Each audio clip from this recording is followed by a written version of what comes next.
নমস্কার। সুখ পাখি তথা গল্প কবিতা সাহিত্যের এক অনন্য সমাহারে আপনাদের স্বাগত। আমি আপনাদের সাথে সায়ক ঘোষ। বসন্তকাল তো পড়েই গিয়েছে এবং চারিদিকে বসন্ত উৎসবও শুরু হয়ে গিয়েছে। একদিকে যেমন বসন্ত উৎসব চলছে, তেমনই আরেকদিকে এই বসন্তকে ঘিরে নানান জনের মনে নানান ভাবনাও চলছে। তাই আজ সুখ পাখির তরফ থেকে নিবেদন করতে চলেছি বসন্তকে নিয়ে আমার লেখা একটি প্রবন্ধ, একটি বসন্ত, এবং কণ্ঠে দিব্যজ্যোতি পাত্র। শুধুমাত্র কণ্ঠেই নয়, এই নিবেদনটি সম্পূর্ণ করতে আরও নানান রকমভাবে সাহায্যের হাত বাড়িয়ে দিয়েছে দিব্যজ্যোতি পাত্র। নিবেদনটি পুরোটি শোনার অনুরোধ রইল এবং এটি শোনার পর কারা কারা নিজেদের সাথে রিলেট করতে পারছেন অবশ্যই কমেন্টে জানাবেন, এবং যদি ভিডিওটি ভালো লেগে থাকে তাহলে লাইক, শেয়ার, কমেন্ট করবেন এবং চ্যানেলে নতুন হলে সাবস্ক্রাইব করবেন।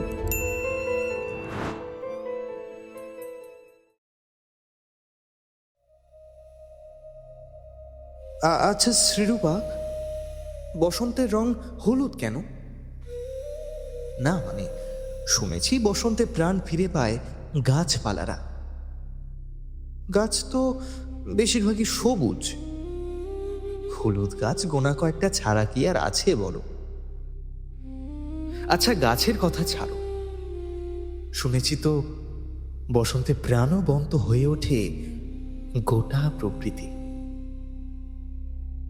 জলের কোনো রং হয় না, তবুও তো জল এই সময় নীল দেখায়। ভালো দেখায় না বেশ?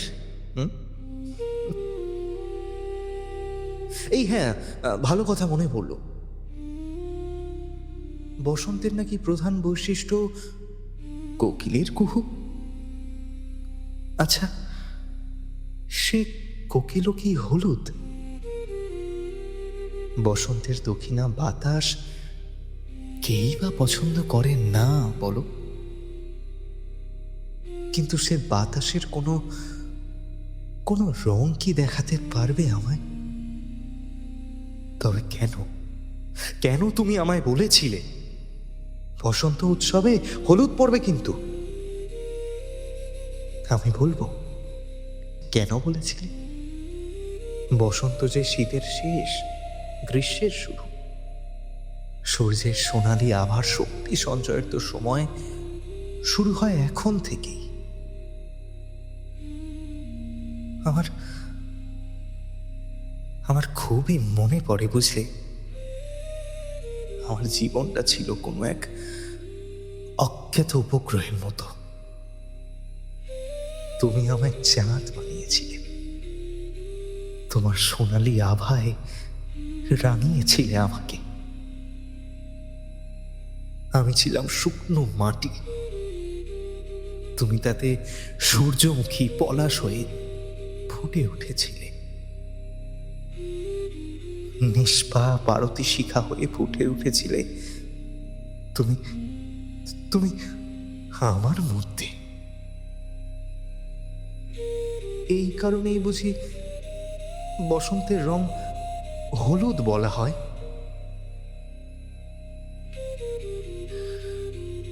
একটা শেষ প্রশ্ন করি তোমায়, সবই যদি প্রাণোজ্জ্বল, শুভ, সতেজ ছিল,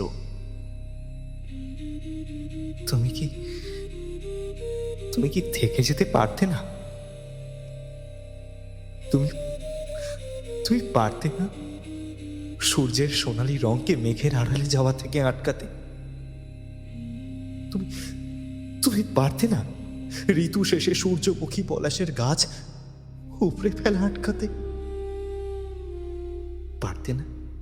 পারতে না তুমি ঝড়ের হাওয়ায় প্রদীপ শিখা নিভে যাওয়া আটকাতে? যদি তুমি পারতে,